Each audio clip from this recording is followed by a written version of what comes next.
Chapter 5. The Dark History. The ghostly figure led them to a clearing where they found an old, crumbling cabin. The door creaked open, revealing a dark interior filled with cobwebs and dust. As they stepped inside, the temperature dropped and the sense of dread deepened. "This place feels wrong," Megan whispered, her flashlight illuminating the decaying walls. They began to explore the cabin, finding old, yellowed papers and photographs scattered about. As they pieced together the fragments, they uncovered the dark history of the forest. The cabin had belonged to a family that had mysteriously vanished decades ago, their bodies never found. The locals believed they had been cursed by the spirits of the forest. "This explains the hauntings," Ethan said, his voice filled with awe. "The spirits are restless, seeking justice for their untimely deaths." Chapter 6.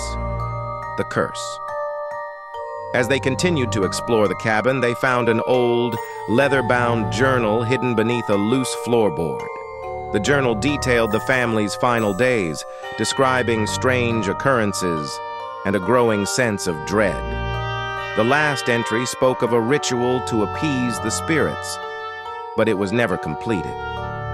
"We need to finish the ritual," Ethan said, his voice determined. "It's the only way to lift the curse and put the spirits to rest." The journal outlined the items needed for the ritual: a lock of hair from each member of the family, a piece of clothing, and a personal item. They spread out, searching the cabin for the items. Chapter 7. The Ritual. With the items in hand, they returned to the clearing where the ghostly figure awaited.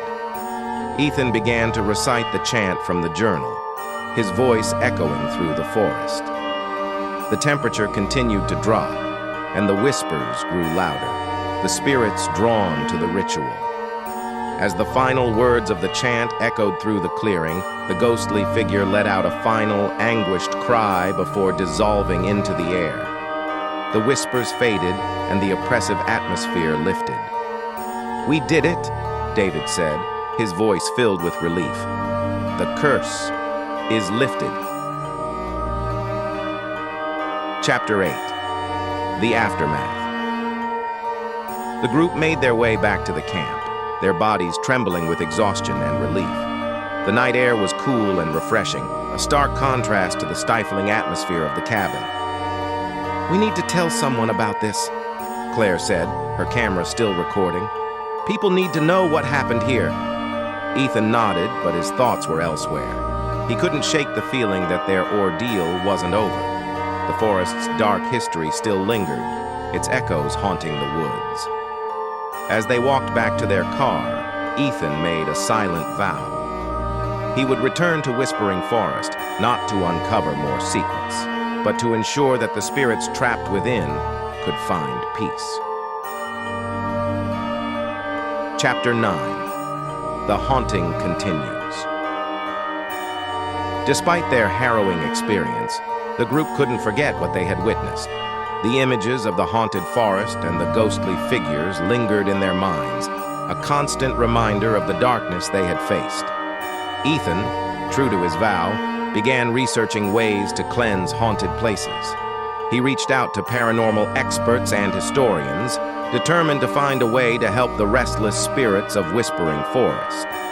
Meanwhile, Claire compiled the footage they had captured into a documentary, hoping to shed light on the forest's tragic history.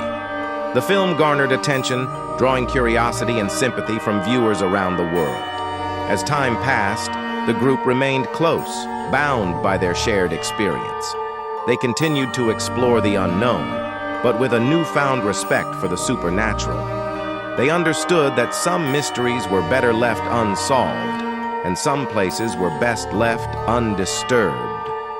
And so, the haunted depths of Whispering Forest remain, a place of echoes and shadows, where the forgotten souls of the past lingered in the darkness, waiting for the day they could finally find peace.